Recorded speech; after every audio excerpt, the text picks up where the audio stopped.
Hoin hi February ni som pani sang ni som ni pakhat ania he speaker hi Aiwa company speaker ania apani ni hian ti chuan a khola chetwa chu chu a chu a hian 2.1 amplifier kan da do na ni hei hi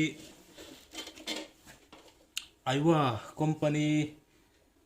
limited Tokyo Japan kutsuwa kania front speaker hi high frequency speaker le Twitter oma achunga hian subwoofer low frequency 6 ohm ohm bokani ti chuanin a hon dan chu hi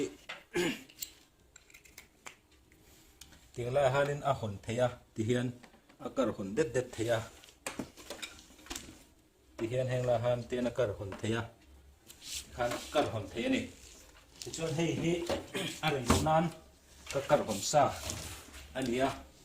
ai speaker chu hetiang hi ni ai tan Twitter oma tan mid range oma chunga kwan subwoofer a oma ti chuanin hi kan hong chin do na ni tia han ti khan ti hian a om theya hi a mid range compartment ni a helai hi Twitter compartment hei subwoofer ania a chhong ni chu o chuan hi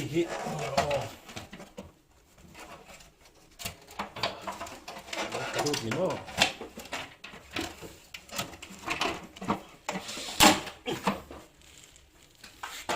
Hey, ni na taka chuan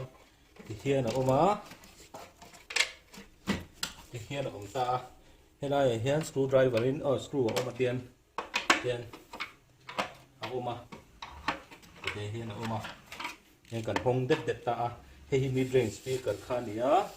hei hi Twitter ni helai subwoofer kwa khania ti chuan helai kan han hon hnu khan te kan hon hnu khan ti hian kan la chuak ta ni ti khon subwoofer chuak ta ni ti chuanin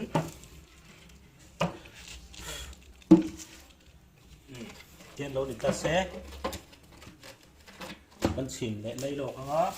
hei ti hian kan da bok anga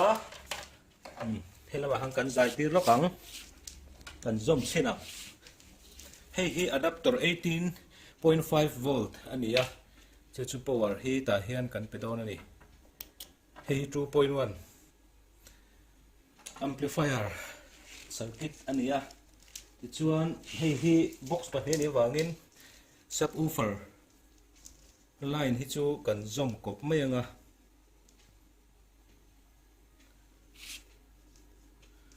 zoom kop mai don ani hi negative ania hian hi positive mo ti hian kan tianga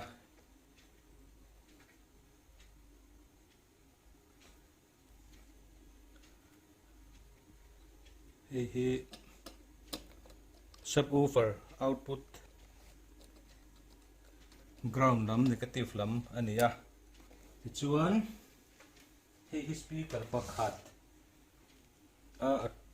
a mid range le Twitter line ania hi tilai hi negative zo kani ti chuan helam hi positive ania ti chuanin speaker ne lama a mid range le Twitter kan vole ang helam hi negative zo tur ania ti chuan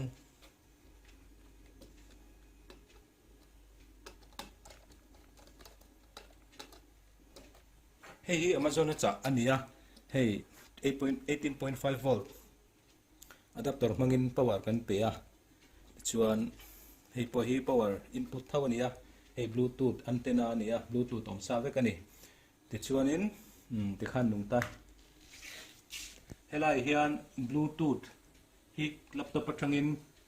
kan pair don ani nan pair anga helai hian kan pair anga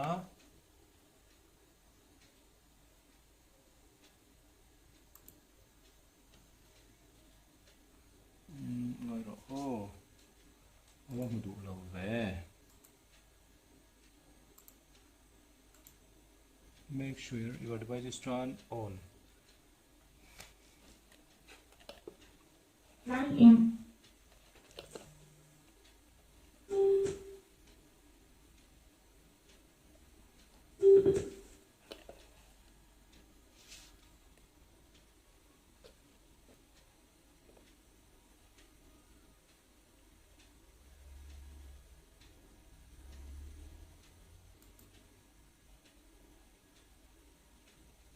Hey đi ông sa này anh dong sa này hey kan connect nga oi connect sa này disconnect po ta disconnect ka ganan connect le don ta chuanin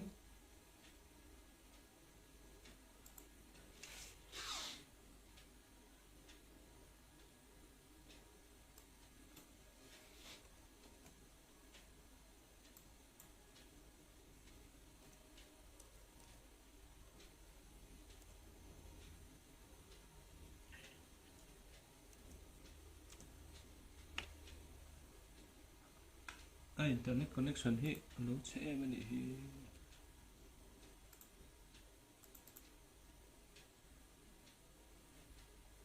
hay là cái đâu này phát cái thì khan connection chu cần dấu ta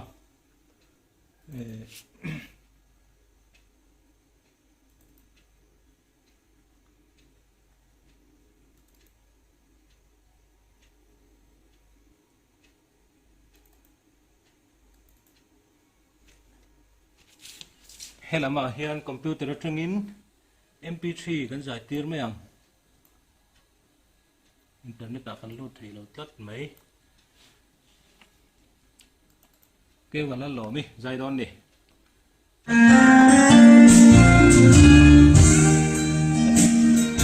thì chuan hay kan connect ra bluetooth tin kan connect cái này hay amai có lu mà nè triple control na niya a mid range how volume man niya so bass frequency niya at subwoofer amplifier volume man niya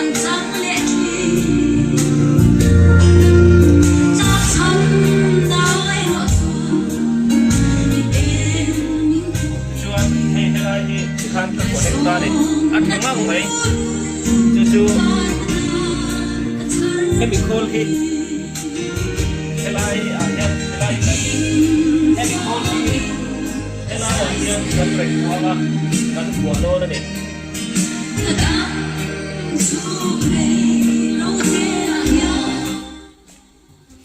đi kiếm phụ thì chuan speaker khác cần hong ta chung hiền anh ấy cần in về đấy rồi hay mình chung hiền thì akil na hi ka hong to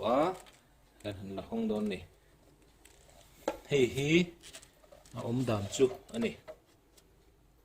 aiwa md 9 bb emani hi model number chu ni hi mid range chu ni chin le photang te chu na subwoofer lai hi kan en le ang hi kan ka hong to akil na ku chu hian kan le chua ka nga enge hi kan enang hi omani hey aiwa Thailand siam ani hi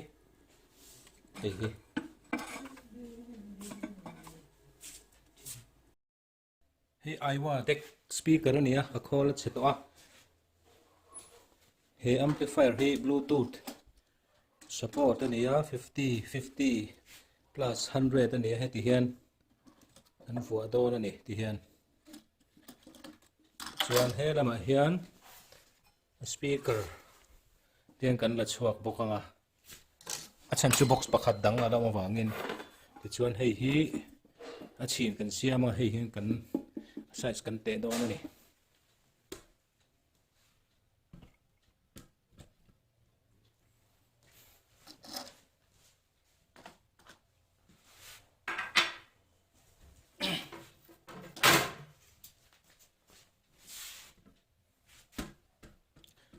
hey centimeter som pathum le he jong hen centimeter nga anh nhỉ chú cần xem đó này tiếng centimeter nga tu chuan hi anh nhỉ hi ni boka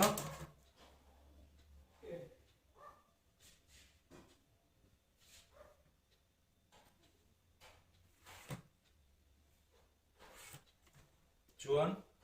so pathum kha kan te phei wenga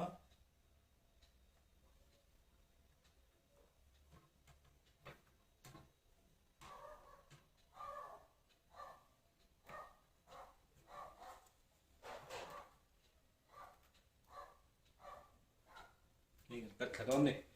จุดเดือดร้อนเลยอันนู้นมันมีขุมตัวข้าเสียงเสียงอ่ะอันไหนได้ว่าให้ตีกันตีไหมอ่ะ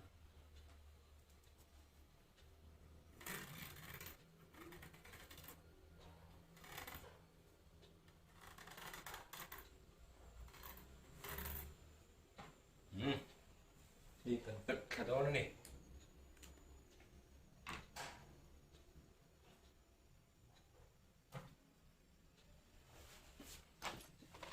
kan buang ah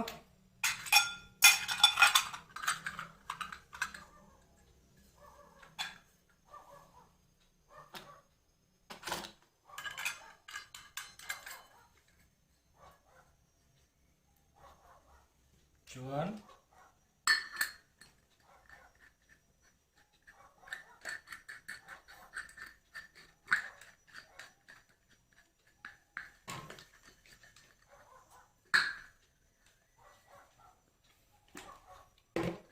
cắt thì trap tụi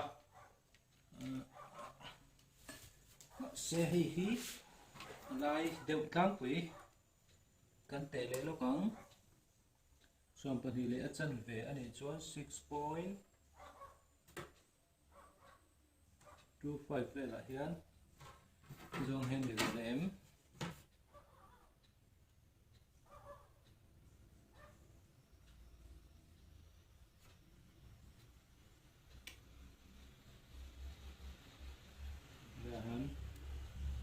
center bendaan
nung lama speaker rak chuan na tu kha kan vek leang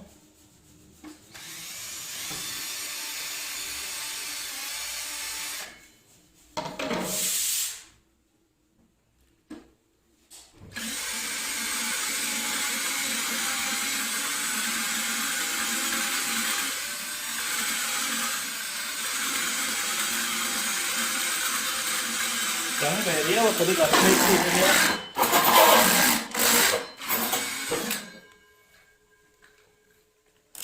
phụ đi đó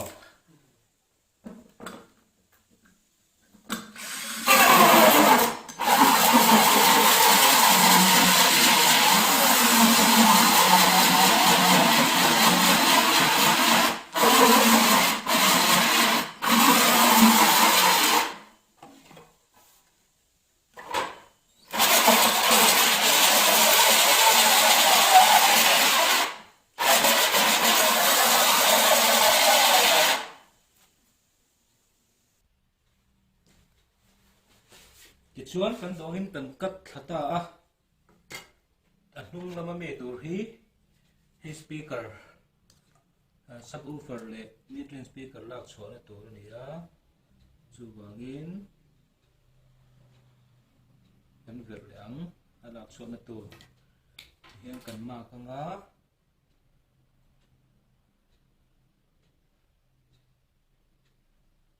hian hei hi lak chhuah na tur ne hei hi speaker lak kho khai power adapter luk na tur ani a lai ve lai hen kan da anga hianin kan juk mak ve nga chuan hei hi ani ani lai nin tur ani a hei hi a in dan lo chu mo da mai hi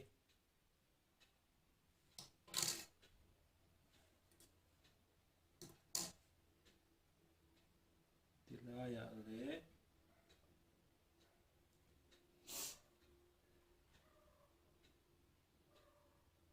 tilai hen ani a chuan hei hi kan ti ve anga hemi lo chhuah dam tur hi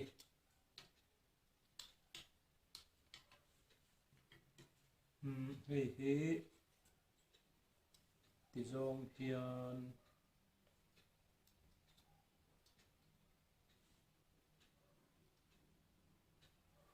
hian mi ta sela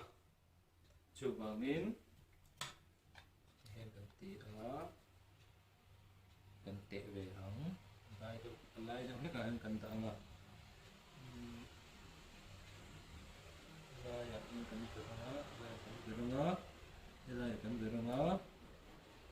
lai kan tu anga lai kan tu anga ka chong kan tu ti ani me ye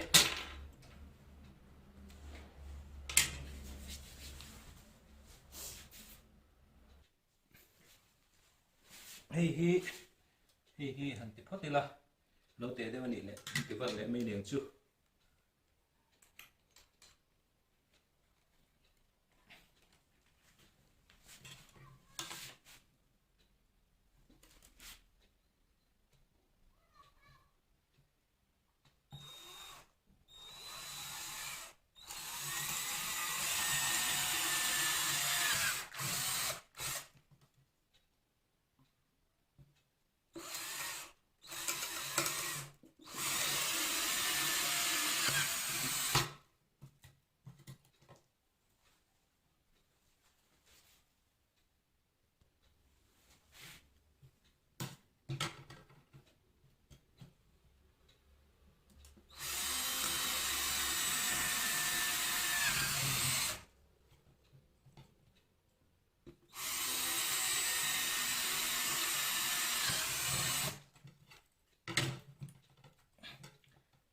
power lu na tur ka lo verang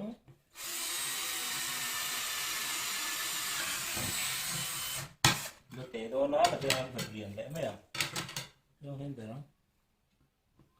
hei hi lai nin RCA email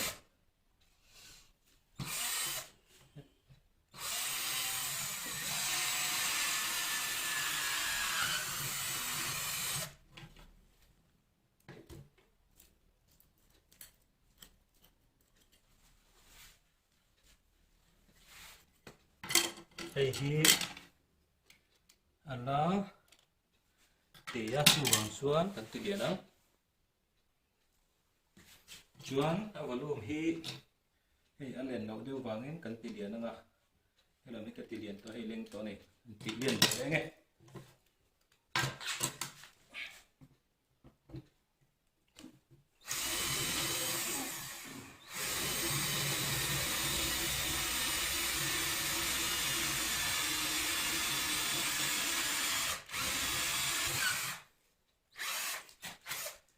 polycarbonate si ta lia a tei le ne a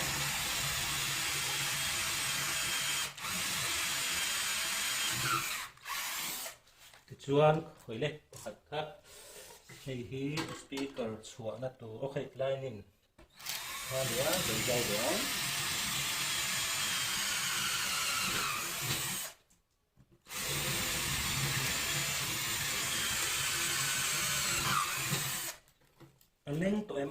ai nên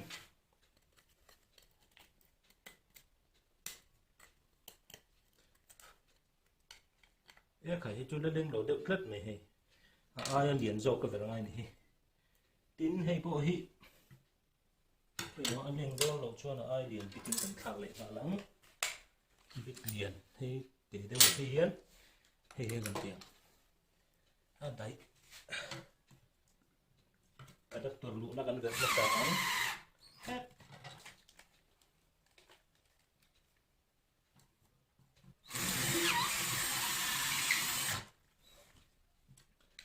nó lên lỗ tà hay chủ bộ này sẽ hay hí cần cái điện đó ở thịt nó nếm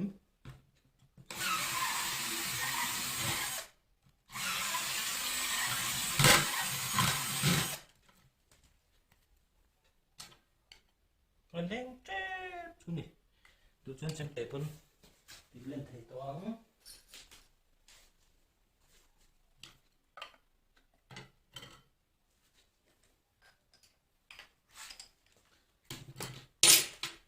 ai liền lệ phết cần rồi nhá build develop mà sẽ build develop lệ có đằng thề rất mẹ mà sẽ lên lên lầu tập phô mấy thế này phải mà hay lên đo đến cái chu lên rồi này hay bị tôn tan hay là tọt chiếc giò cái lỗ này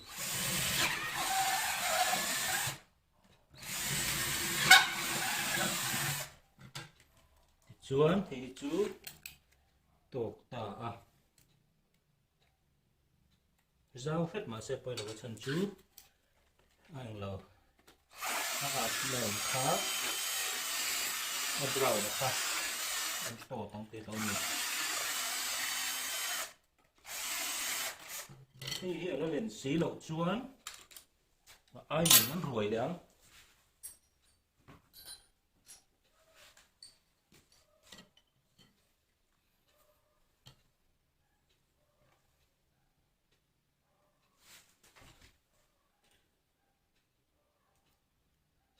nó lên thì tụi có sống về chưa thì em cần trai đấy phốt à khi mình biết cần không tổng men nhàng chưa việc nó liền to cái này to rồi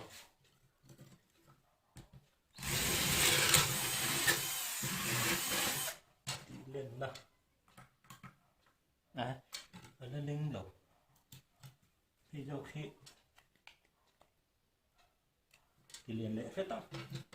chân trụ thật lòng lắm còn ta một đây có tỷ gì đúng không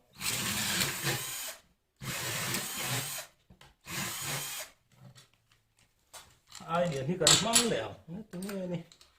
thì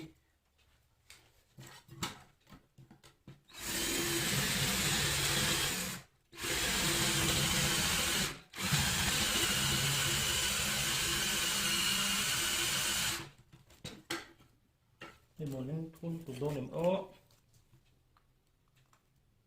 cộng lên đó này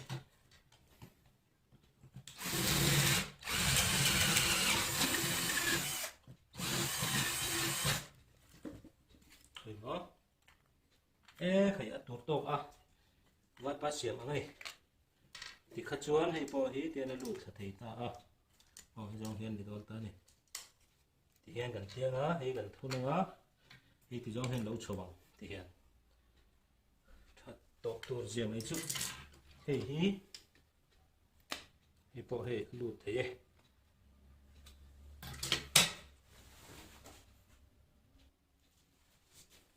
hí aku hí apur deu phần fera chân tên anh tìm mà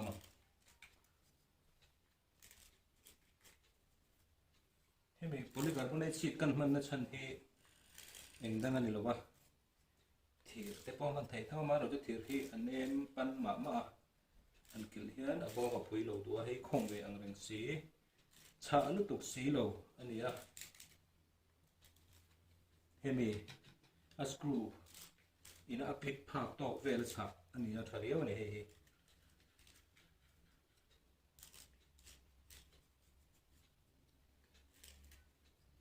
kan ver hian a por fur thina chuan por fur lo dep turen siam ani po hi kan ti ang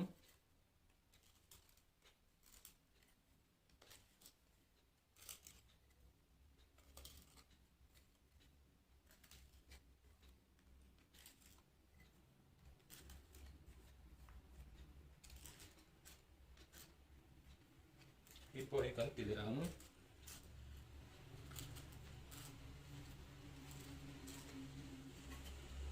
dongin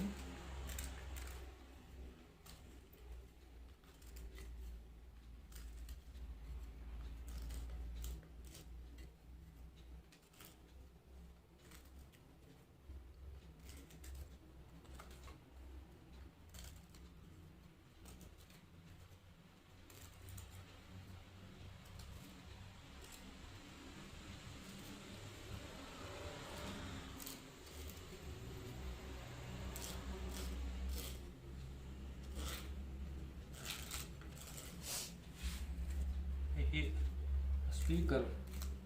hay bị chuột nó tụt hết đấy ạ mam được tụt qua ngay là anh khổ bao thế nào này trên clip tụt qua này nó sẽ thiệt nó tụt cái đó ấy chuột đặc biệt là vâng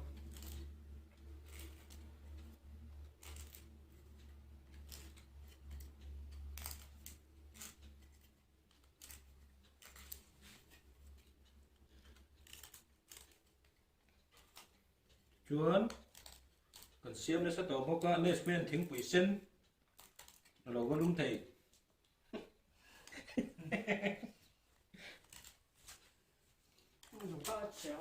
anh mua chìa hít tật luôn nghe nói rồi đẹp chỗ lối bộ hít tật bộ xem ngay thì chú cái khác thì mấy rồi thì hiền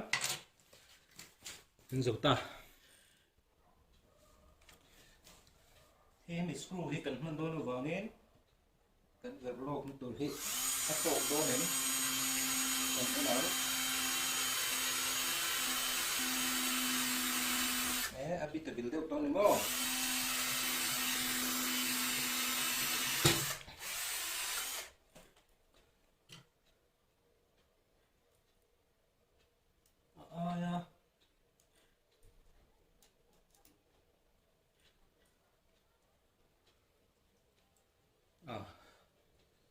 thật thật thật thấu mày ai kể cho cái này tổ lâu này mò nè thật này khi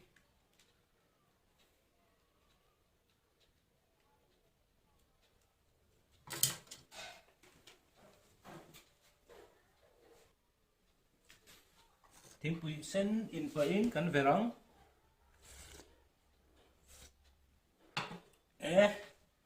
cái khóc mày nấu tăng bao tỷ mấy lâu chưa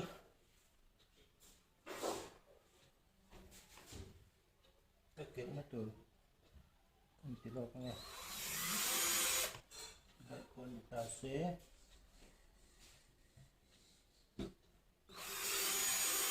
ăn bị bọc ta sẽ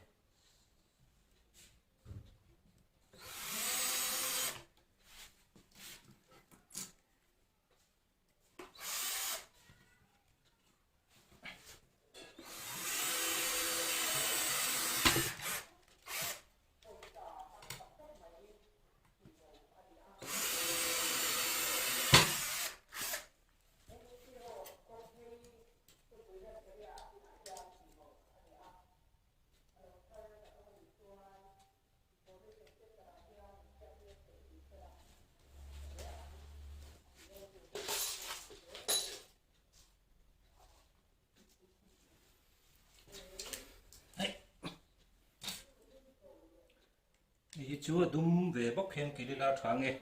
là đúng xí à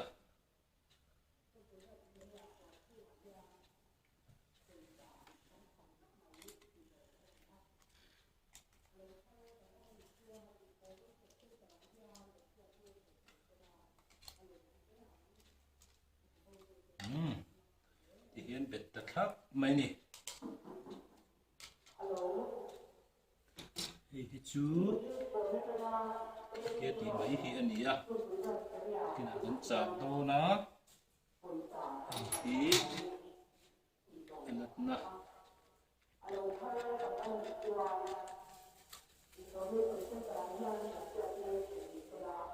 nào vẫn hiểu cái tăng hay về thung hí thì hia là lâu ẩm đôn ta à hết tiền lâu ẩm đôn chuan ai nó mang người mày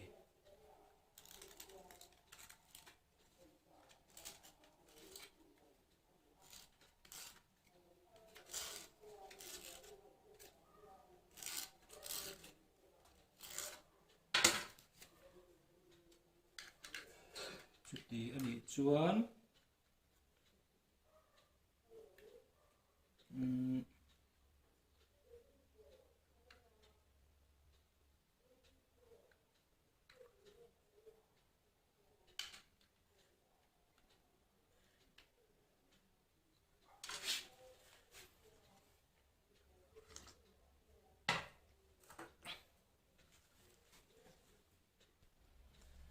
RCA female bộ này tụi ri hay là hi tia plastic wall đeo hay câu đeo một vài viên linh chia chia anh ấy cho nó đầu cá nó ba cả hay là hi center thế là space hi là kia là ground lắm bằng dù lúc sang nó khá đau về thế cho mà cho hay là hi cần tiver là đồ này thì chuan ắt là lụt dây mấy đồ này ắt là lụt dây à ngá xôm xôm lùin center attack azu thu đó này ắt lăng ạ giờ giáo thấy trong ngay đâu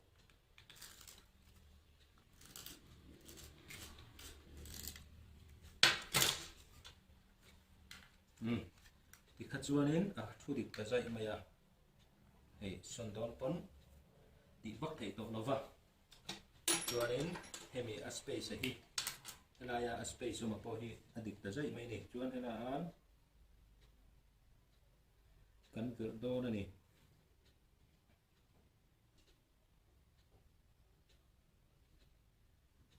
không bị aju kil na tu ko niya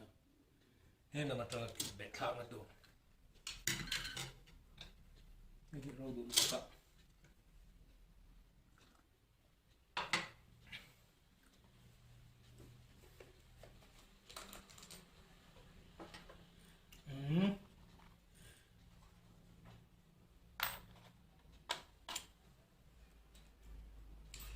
chút điện theo hết rồi tủ cho con nhà chẳng chịu đúng rồi cho nên thì hết là dục luôn đó là thì chịu vào ngén thì mình thol thì mình kiện nó thol rồi thì hết là thật đâu này thì ăn chịu vào ngén thol tủ này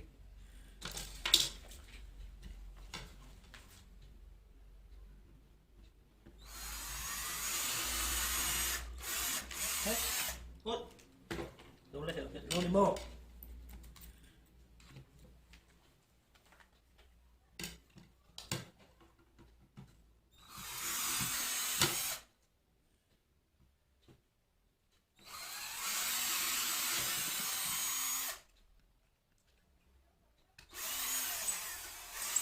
cái làm hít thol sẽ là anh cái này mấy tiêu nán rất tốt mà bạn tốt đâu tốt tốt là vợ mà sẽ berhi dục thulu tu chuan at least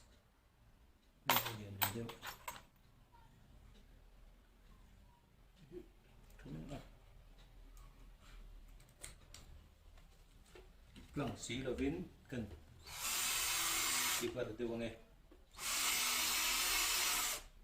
nó bị đứt về đã thuộc nên to nên bị lệ này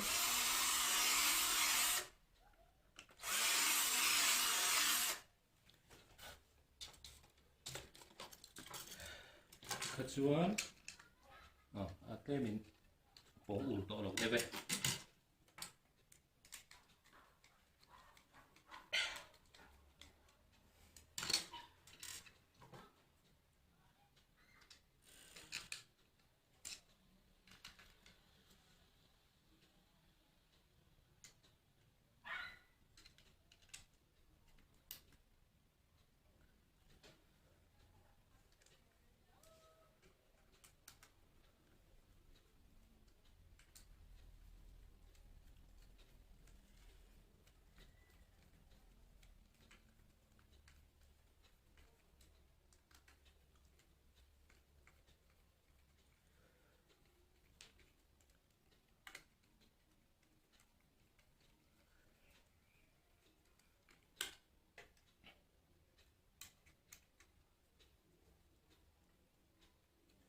thì hiền này đón ta này hay hi ông đàn tụt chú hay là hiền tiền đến đón này thì hiền mà lòng trăng húng mày ạ cho bọn cho nên lòng trăng lầu tù rin hay hết tiền hàng hiền anh biết lắm cái lỗ vỡ lỗ cả ngay mẹ tù nó bị khát chú cái chuôn thì cái tấm về chết lắm đi bỏ hi biết là tụ thấu thế gì nó bị khát này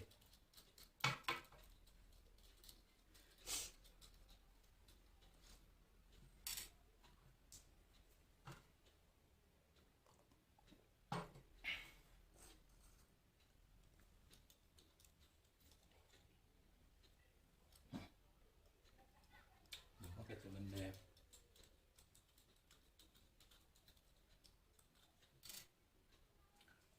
lên tới con nghe luôn chút lẹ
thì đều khi làm đơn này chú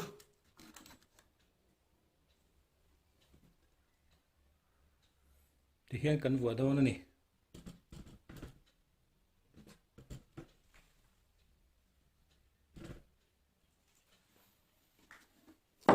hay hết thì hiện đến ông đơn chuan thì có hí thì hiện ông đơn này hiện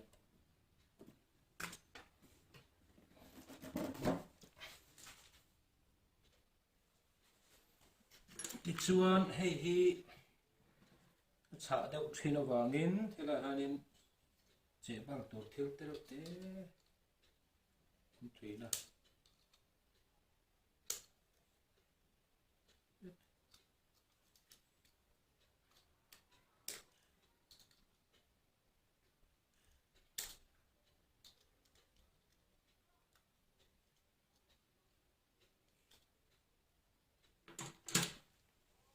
cần chép vào đó hay hí chú ở bên trong có ổn rồi thì hiện nên kan do dong kan bel to mai niam chu bel dum sa ira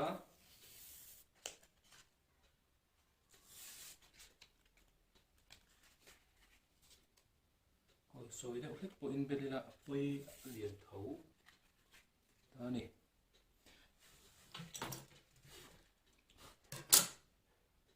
kan del ne oh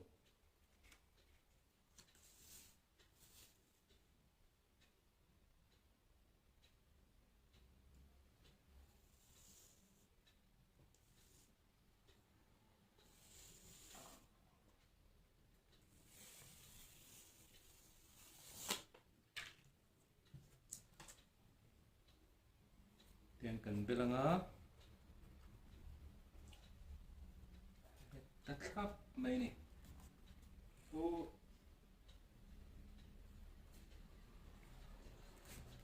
cả lỗ bẹt mà sửa nó bây giờ bẹt bây bỏ bây đầu này mới rõ xe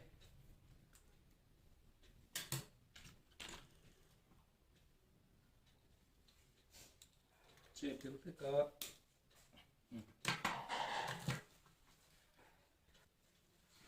chuan hay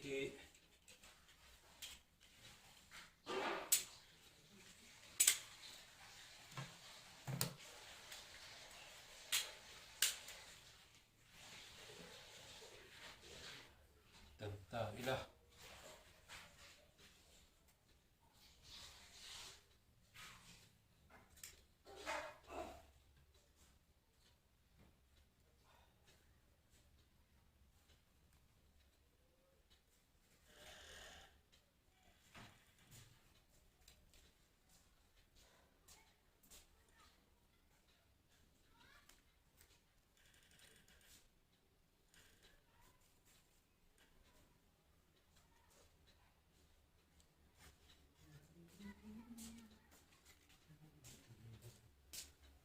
Hello.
Thì khai là người ta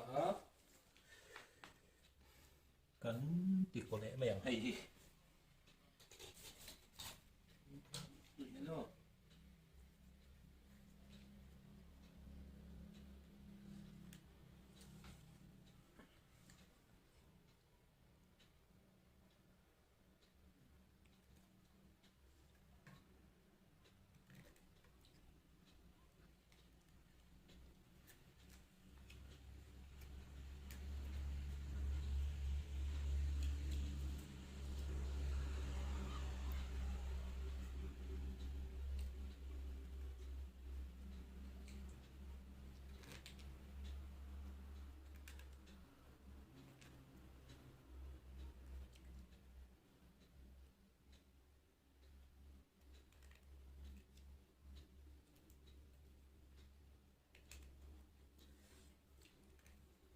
chuan avalum tụ đất tụ theo lệ ta hệ thì đây sẵn tiếng quý ít tút mèo tiếng quý sen lệ xua chút chuồn thấp mấy tụ lần tia đó sen dòng thì sen ở cái lạ mà đáng dòng thì dù nó chua kèn tia đặc ni mo tu bangin tun dai coronavirus lên lai nè hay cho nên tiếng bụi sen thì đây nhỉ thì khi khơi so nghìn nghe cái dòng hiện tí lá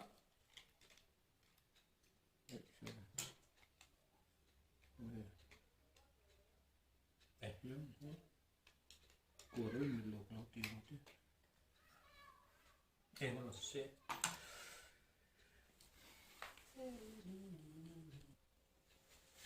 kit ni tul kalau la berlawa makan kan berani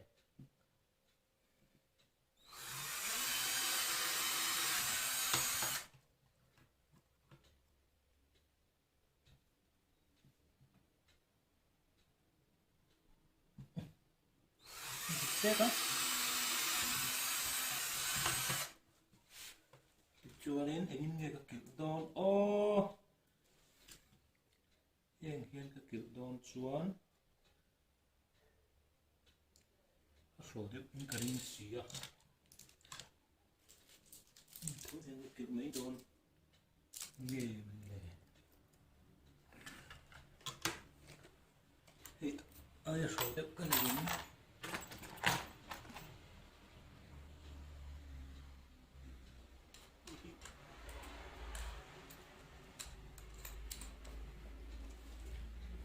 có dùng tiện bút rồi mình để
Việt Nam này mà còn mang cái chết càng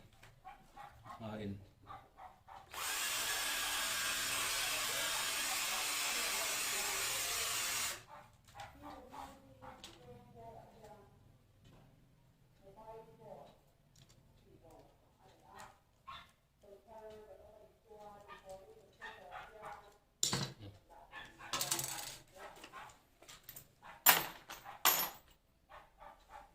mình không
lawa serpucu kan tak main doain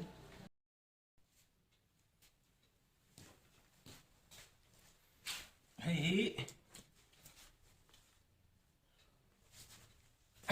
nung lampang mi kan ya lang tlang lo nan ka han bela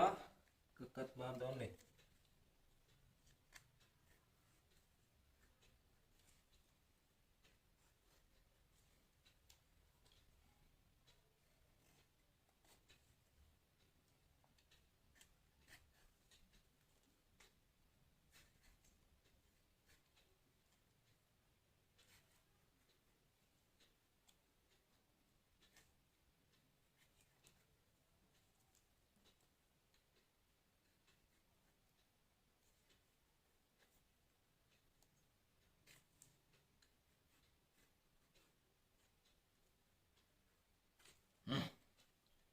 ma ta than vậy hiền in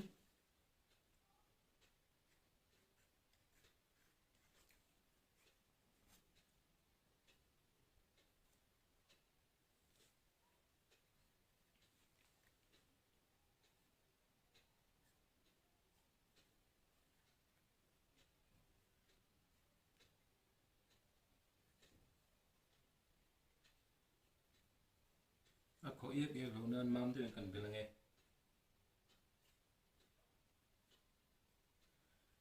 khan chuan chu ngai nge om pok hiat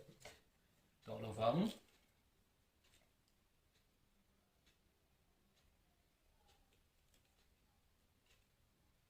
ni kan ret lenga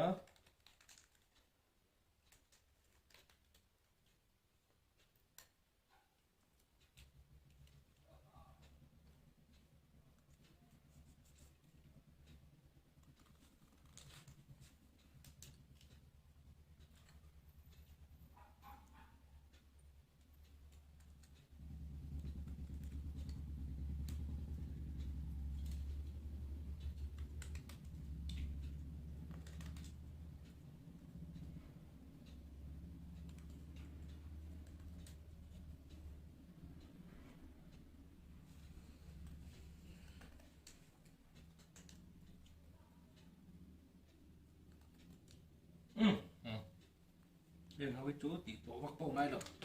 còn lụt sập tổng này không chú ăn đến còn cử lượng thầy tủa đấy cử hai xíu là hơn tới lát phải không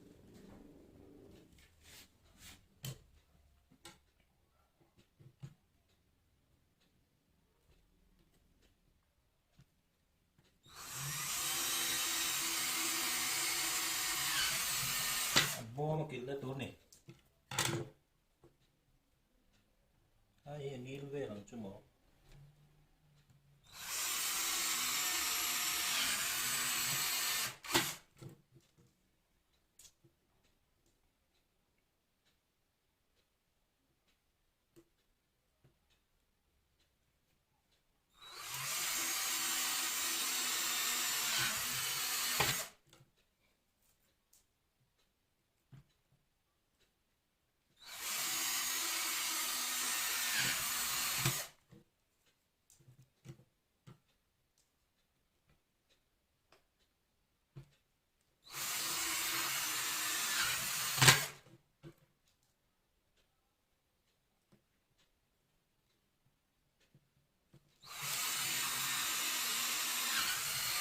thì khất xuống kịp thấy tại rồi cái nữa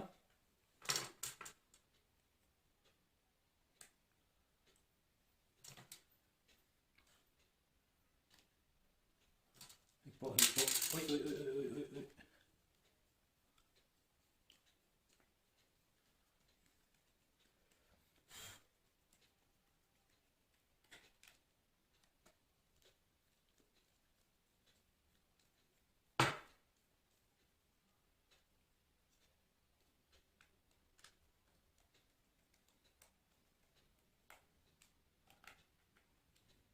khăn nhớ thì chú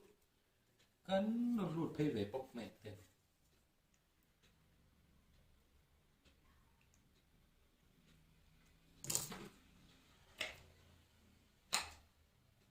đây là tiếng á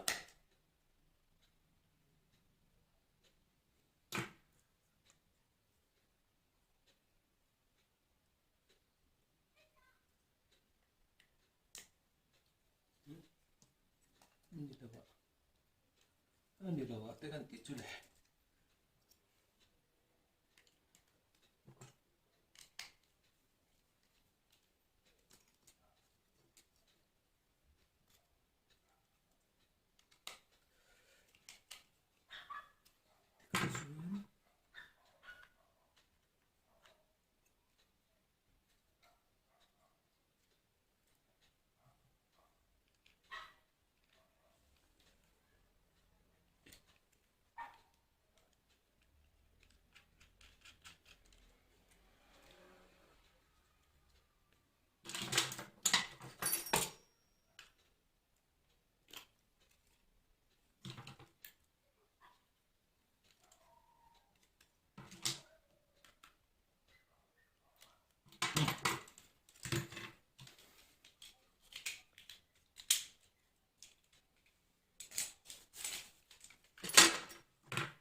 thì khăn continuity tester mangin khơi ở nghe cần fit tone cần in tone này hay làm hí người ta sẽ ngắt cái khơi ở nghe cần tí tone lại lại mi hi thì chú left right chú ở chú cái mi cần in ngã hi left thì chú cần tỏ rồi cho nên mình xem chú cái mi cần in lên ngã ini tang chú cần lâu hi ground hi left hi right thằng anh ta thì chú anh power về thông hay cần in lên ngã để cần thùng đốn thì là ông tết thì là ông tết ở hàng cần phổ lắm còn phụ là chú phát em mấy thì nỉ à không tên này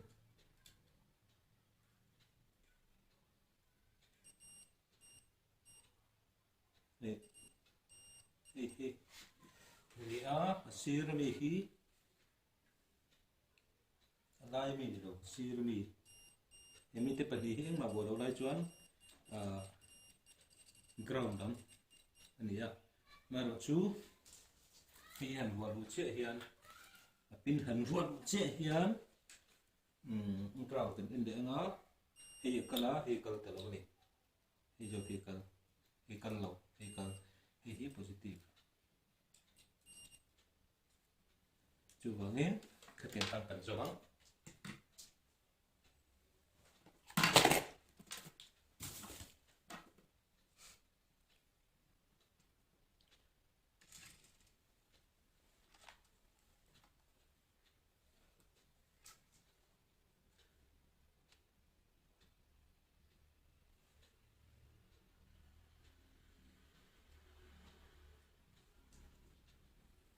tôi tiếng là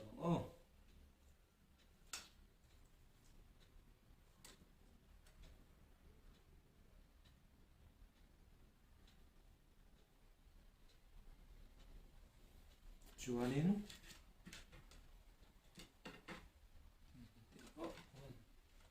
mới thấp đấy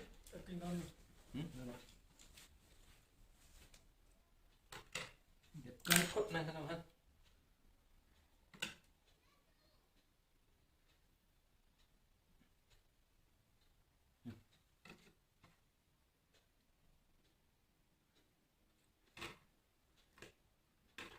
bây đủ rất khóc này bây đủ nhiều hơn cho nên quality chế đầu tí đó này chuan thì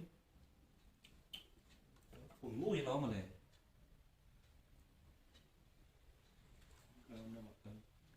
shoulder nó chuan thì với nhiều các bạn hiến với chạm trên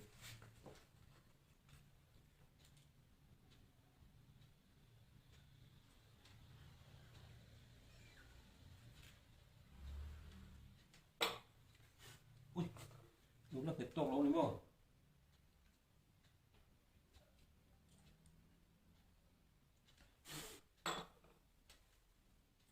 yeah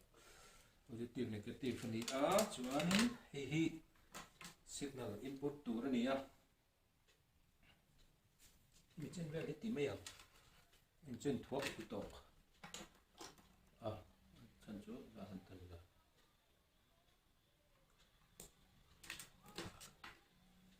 hi sin ve ra nia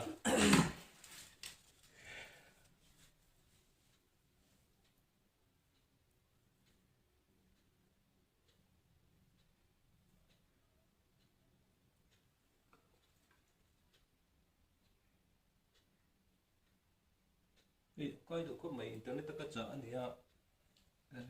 mà muốn lấy đâu in cái chợ này à bên này tất cả là đầy đủ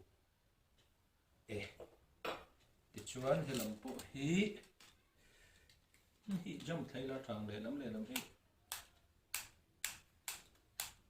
không sẽ đâu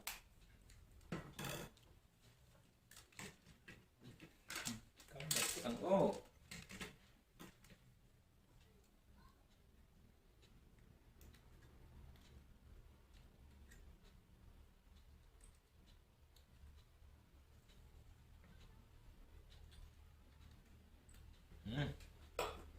han chuan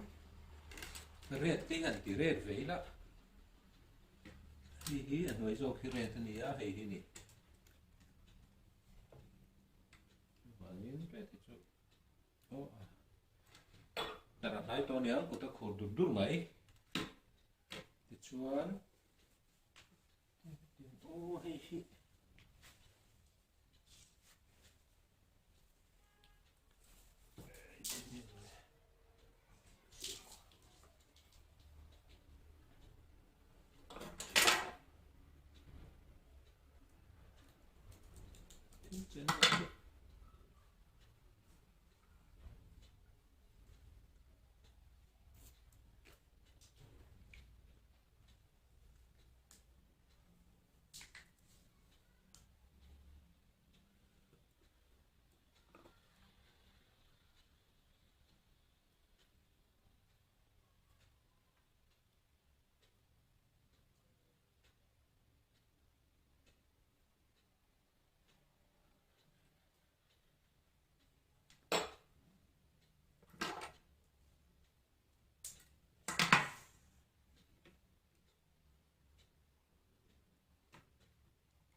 tipo chuối nữa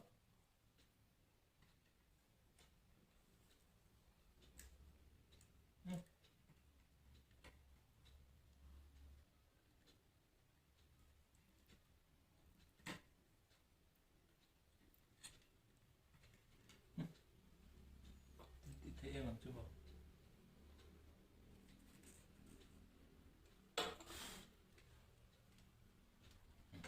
kan dia tum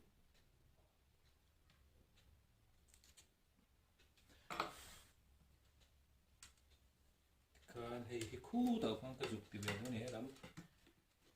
sen lắm bằng ground để có zoring đầu tiên hết kia đến ground thì để lắm cần trên tiêu đón này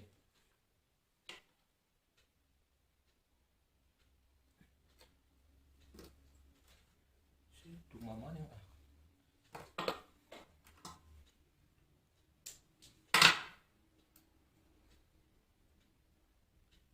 hiện cái tiền đó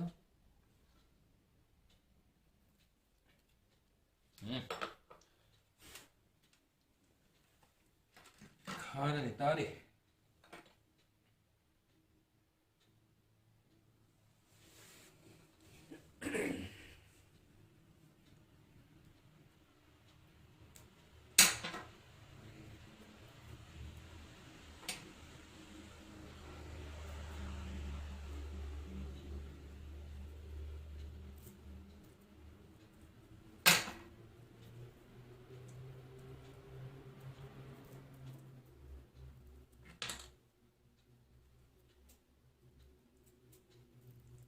Sarang yung naglato ni.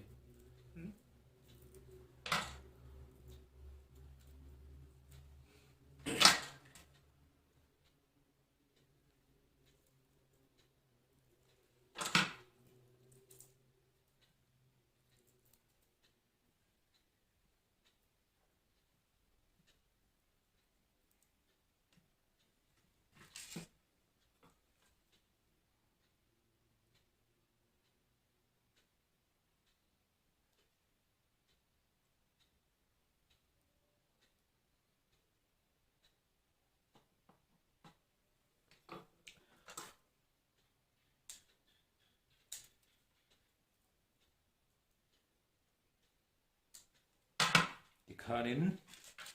kan isok trepe speaker ran kalat lo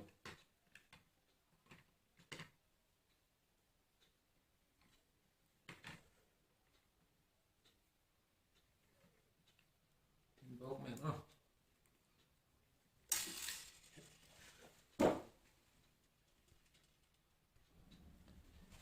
speaker connection kan lo thung khom tang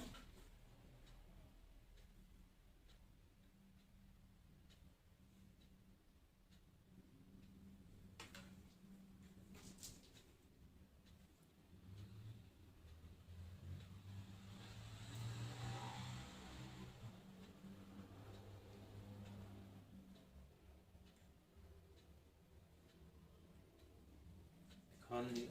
hi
thì kanin hi he lampang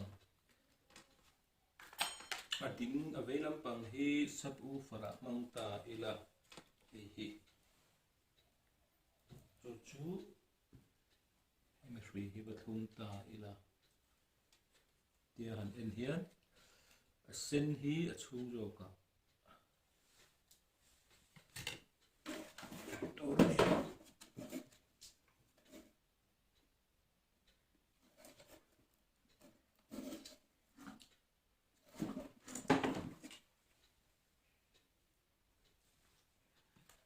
sen hi chung jo ka ania chumi mu chu hi abar hi positive a phangila dum hlang hi negative a ground a phangila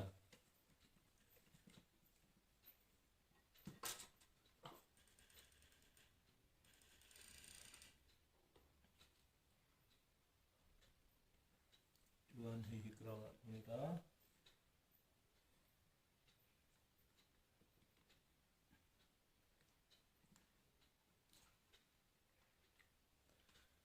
chuanin no slow mấy hi speaker pa ngai kan hmanga a sen hi apol hi sen a hmang me hi chu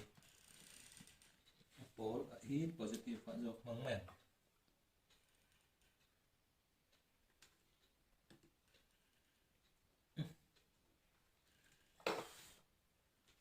dum hi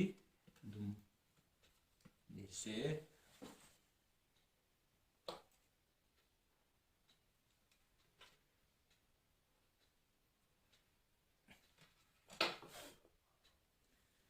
thì khát chuan hay làm connection hi chu kan zova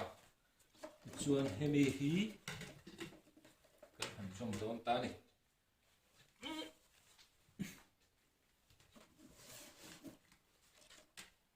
hei hi chunga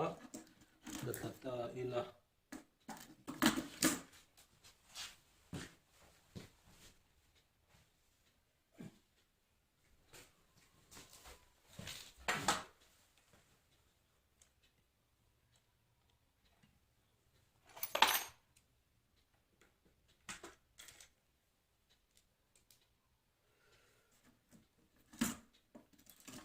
hei ha ila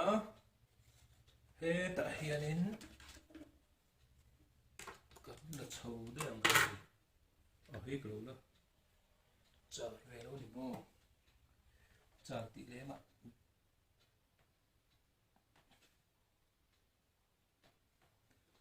a pher su thina chu bang chuan hei hi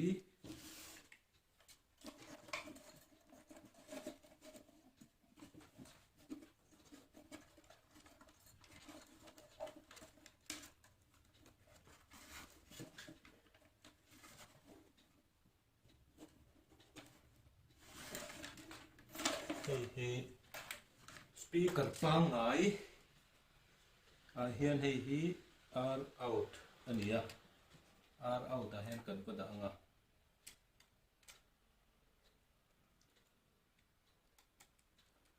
he mix box chung speaker hi nia helam hi positive ania helam hi negative ania hian kan ti ta a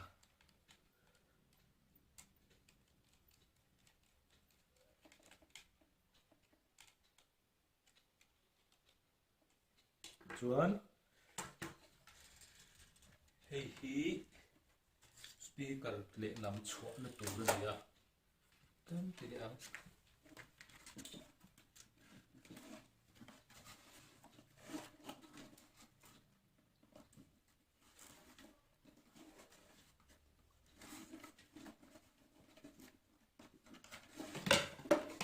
pero hot me de se hei hi speaker A minus lam A plus lam tikha na niya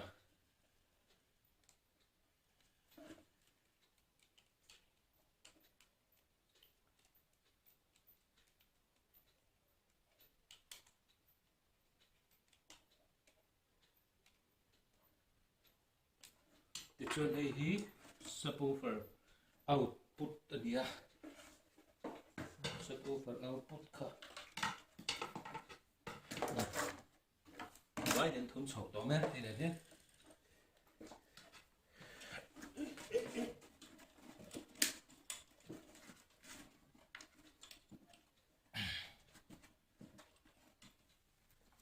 chết pia đó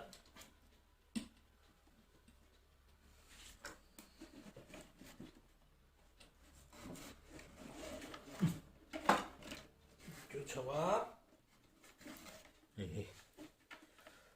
thì cho nên hay hi subwoofer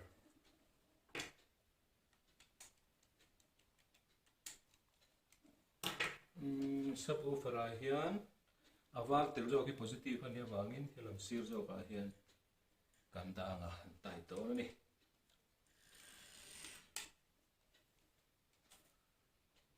thì chuan em ro an dik thau ruan subwoofer hi pahnih box a hela oma wang chuan hi thun chaw ngai take thun chaw me khul ma ka thum ma a boi tha ke chuanin he ground lam hi heta hian kan thung do na ni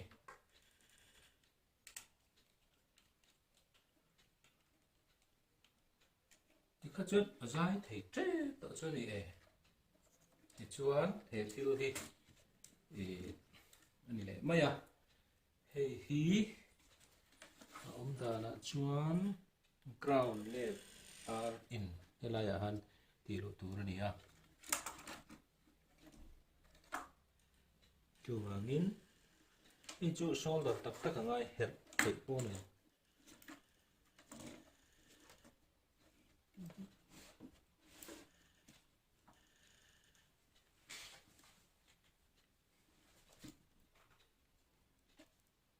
te khopa tinge một cái tỷ đô này đi lấy chiếc lỗ nó cần thả về mấy mệt tình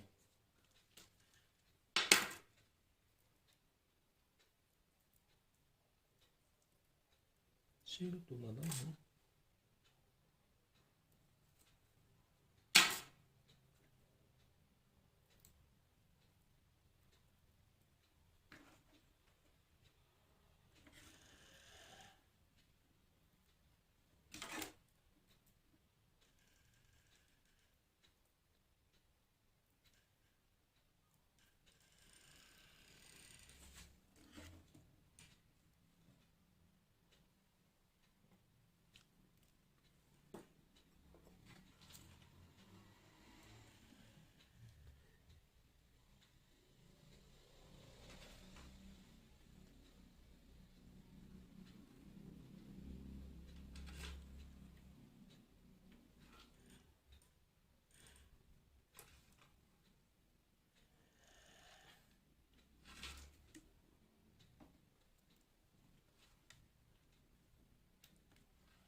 line cần xem này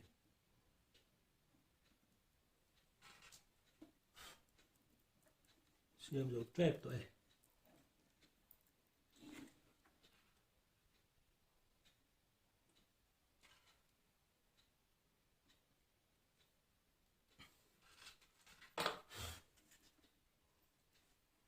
hiện chuan in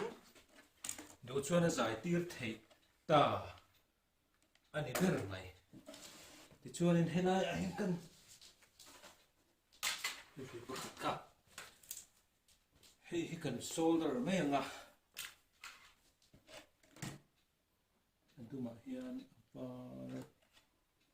cần hiện tí gần tí là chân chưa là mất tí mấy hiện tay đầu cho cần cái gì à chưa bằng chuan đi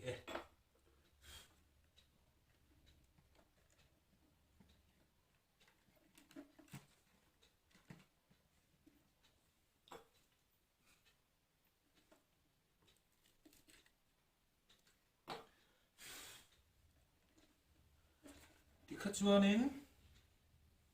power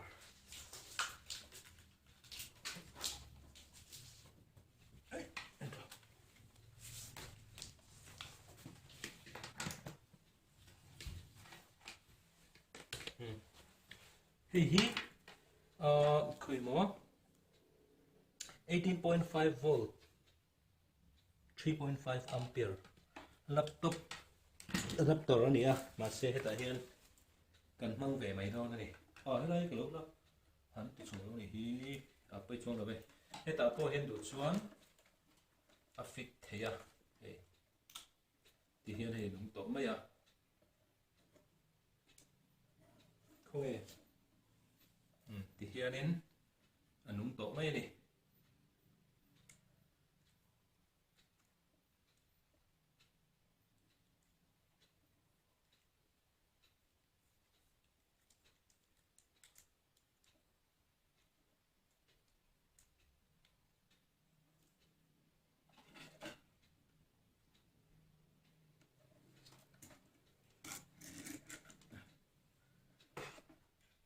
chuan hiện nay trong bộ vật trộm chấu đây cái đó là cái chấu lâu này thì cần thì chấu lệ lót vào này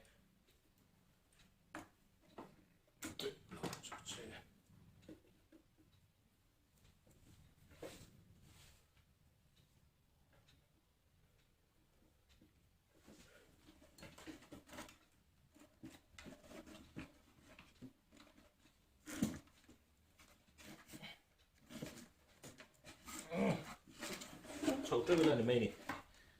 này hi nên tất cả chuan tụ chuan pin hang pon thea tụ chuan hết tiếng po hen thea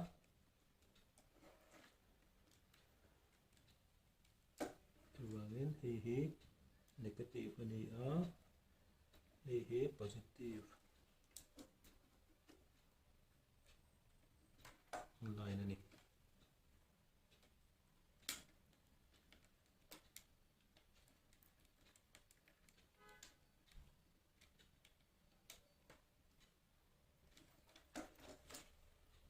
khát chuan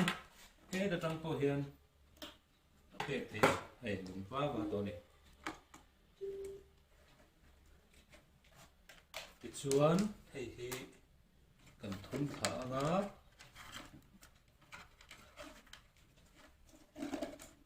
lok kha to na o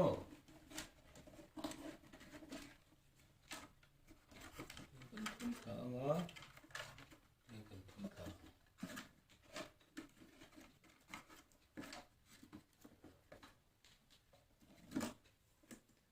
khan kan tiang a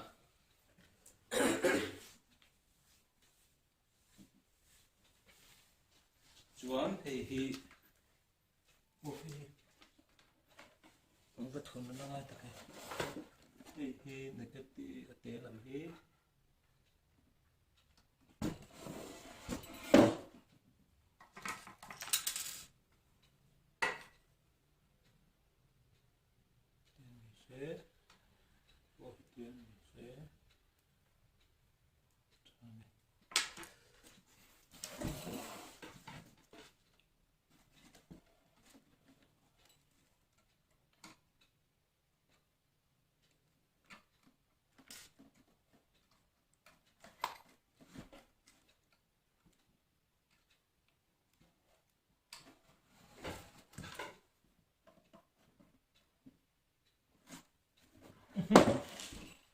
tí khá thì ta này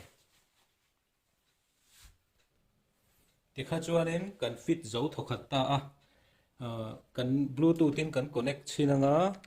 thì cho nên cần giải tí rằng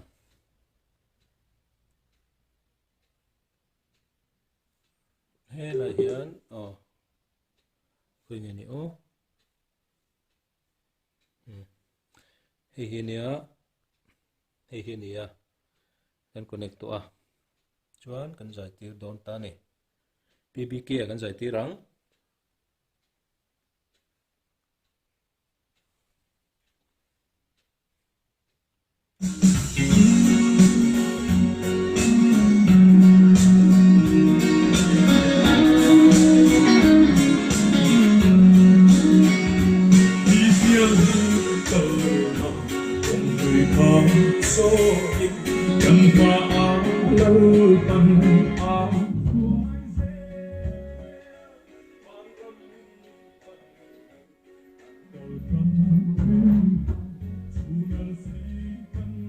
hey subwoofer volume ania hey the frequency subwoofer frequency nia hey amid range how volume hey treble hey master volume ania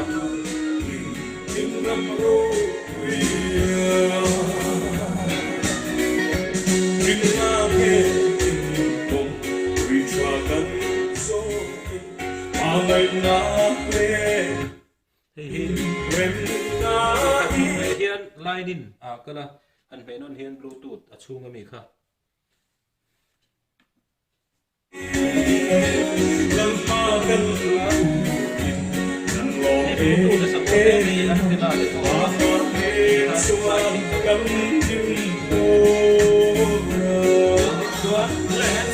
tao không có hẳn có cái tao lại đi nó phản hiện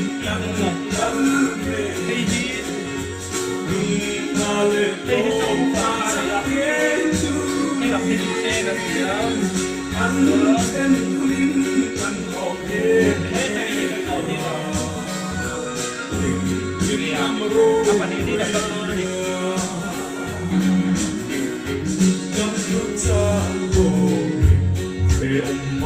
hey cái là phần gì cái hơn cái này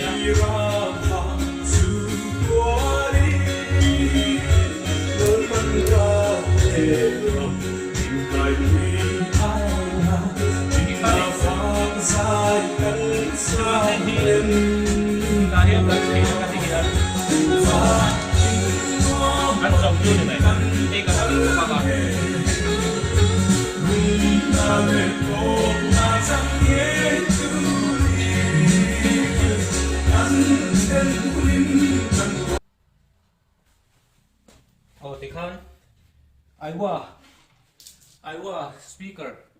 tek hlui ne chu a call sia ami a khan call dang kan han bua ka bua chu ka siam zo to ania hey aiwa speaker hi a model chu A6WNS888 ania ma hi impedance 6 ania hi malam ani achunga hian hemi chunga hian subwoofer oma hei mid range ania ti chuan hei tweeter ania chu tiang che chu heta hian oma chu ama achet awangin hetiang amplifier 2.1 hi athar kan han bua heng thei kan siam chapani chu hei laptop ko adapter kan mang ta ani hi 18.5 hei hian in bluetooth te support ta 12 volt ta thanga 24 volt a support ani kha zong kha aiwa deck speaker kan han thuam that amplifier kan han te na ka vua ani ang chu ni ka project ka chu ani he